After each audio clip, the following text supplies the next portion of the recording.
평범하다고 하면 평범한 직장인이 모든 것을 잃었다고 생각한 순간 거리에서 만난 작은 친절이 그의 삶을 바꾸었다. 그 희망의 이야기가 지금 시작됩니다. 어느 날 평범한 직장인인 김도훈은 자신이 일하던 회사의 갑작스러운 구조조정으로 일자리를 잃는다. 애써 긍정적인 마음으로 새로운 일자리를 찾으려 하지만 연이은 실패와 함께 점점 생활비가 바닥나기 시작한다.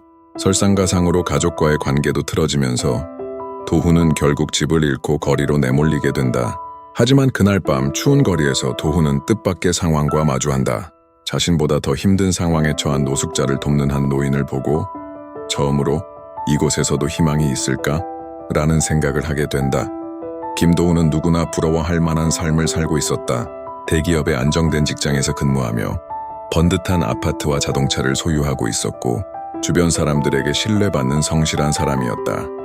하지만 모든 것은 회사의 구조조정이라는 한 통의 이메일로부터 시작되었다. 김도훈 대리, 회사의 경영 악화로 인해 부득이하게 인원을 감축하게 되었습니다. 그동안의 노고에 감사드립니다. 처음에는 자신을 부정했다. 나는 금방 새로운 일자리를 구할 수 있을 거야 라고 스스로를 위로하며 수십 군데 이력서를 냈다. 하지만 경기가 악화된 상황에서 그의 나이와 경력이 새로운 직장을 구하는 데 걸림돌이 되었다. 거듭된 면접에서 고배를 마실 때마다 그의 자존감은 조금씩 무너져 내렸다. 생활비는 바닥을 드러냈고 그는 결국 살던 집에서 나와야 했다. 몇 주 동안 친구의 집을 전전하며 지냈지만 오래 머물 수는 없었다. 도훈은 처음으로 공원 벤치에서 밤을 보내는 날 자신이 겪고 있는 현실이 믿기지 않았다. 하루하루가 버티는 시간이었다. 하루 세 끼를 해결하기 위해 무료 급식소를 찾고 추위를 피하기 위해 지하철역을 전전했다. 도훈은 자신을 향한 사람들의 시선을 견디기 어려웠다. 거리의 삶은 그에게 육체적 고통뿐 아니라 정신적 고통을 안겨주었다. 그러던 어느 날 도훈은 길에서 어린아이와 마주친다. 아이는 얇은 옷을 입고 추위에 떨고 있었다.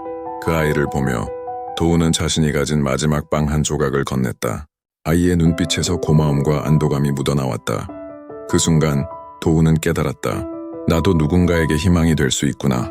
그날 밤 그는 처음으로 마음속 깊은 곳에서 뜨거운 감정을 느꼈다. 자신이 처한 어려움에도 불구하고 누군가를 돕는 기쁨이 있었다.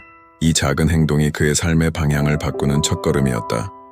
며칠 후 도훈은 거리에서 자원봉사자들과 마주쳤다. 그들은 노숙자들에게 따뜻한 음식을 나눠주며 친절한 미소로 말을 건넸다. 자원봉사자 중 한 명인 박노인은 도훈에게 따뜻한 국밥 한 그릇을 건네며 물었다. 여기서 지낸 지 얼마나 됐나요? 도훈은 잠시 머뭇거리다 자신의 이야기를 털어놓았다. 박노인은 그의 말을 경청하며 말했다. 누구나 어려운 시기를 겪습니다. 중요한 건 포기하지 않는 거예요.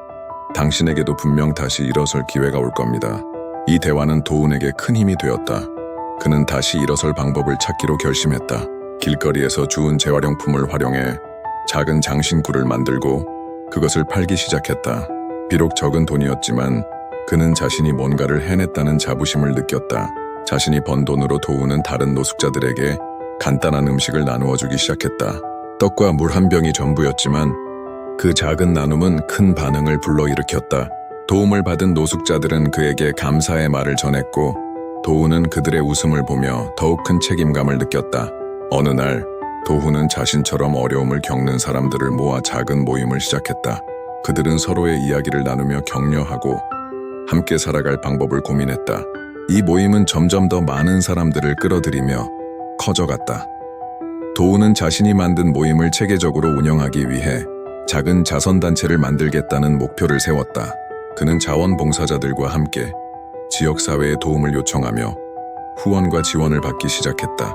그의 단체는 단순히 음식을 나누는 것을 넘어 노숙자들에게 직업교육과 심리상담을 제공하는 프로그램으로 발전했다. 도훈은 자신의 이야기를 지역신문에 기고하며 사람들에게 희망과 나눔의 메시지를 전했다. 그의 진솔한 이야기는 많은 사람들에게 감동을 주었고 점점 더 많은 후원자들이 그의 활동에 동참하게 되었다. 몇 년이 흐른 후 도훈은 자신이 한때 잠들던 거리에서 지역 축제를 열었다. 축제의 주제는 작은 친절이 만드는 큰 변화였다. 그곳에는 도훈이 도움을 주었던 사람들이 모였고 그들의 삶은 이미 많은 부분에서 달라져 있었다. 도훈은 축제 무대에서 마이크를 잡고 말했다. 저도 한때는 이곳에서 절망 속에 있었습니다. 하지만 누군가의 작은 친절이 제 삶을 바꾸어 놓았습니다. 여러분도 주변의 작은 손길을 놓치지 마세요. 그것이 세상을 바꾸는 시작이 될 겁니다. 도훈이 만든 자선단체는 이제 전국적으로 성장해 수많은 사람들의 삶을 변화시키고 있다. 그는 여전히 자신의 경험을 바탕으로 사람들에게 희망을 전하는 활동을 이어가고 있다. 그의 삶은 단순히 재기의 이야기가 아니라 나눔과 연대의 힘을 보여주는 증거로 남아있다. 그는 마지막으로 이렇게 말한다. 희망은 멀리 있지 않습니다. 바로 우리 곁에 서로의 손길 속에 있습니다.